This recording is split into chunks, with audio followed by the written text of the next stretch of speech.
میراثی کے سلسلے سے ایک اور سوال ہمارے پاس آیا ہے کہ شوہر کی میراث میں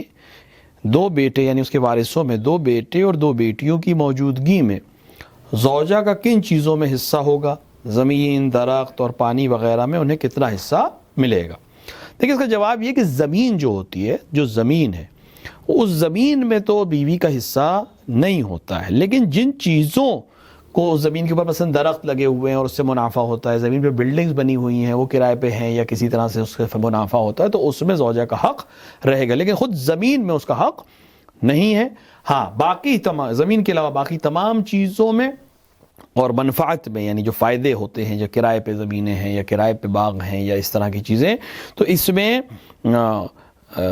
زوجہ کا حق رہے گا۔ زوجہ کا حق 1/8 ہے، اولاد کی موجودگی میں 1/8 ہے، باقی 1/8 حق زوجہ کو دیا جائے گا، چاہے اس کو پیڑ دے دیے جائیں، چاہے اس کو پیسے دے دیے جائیں، اس کی قیمت دے دی جائے، وہ مسئلہ نہیں ہے۔ 1/8 زوجہ کو دیا جائے گا، جو باقی مال بچا وہ اولاد کے درمیان اس طرح سے تقسیم ہوگا کہ بیٹوں کو لڑکیوں سے دوہرا ملے گا۔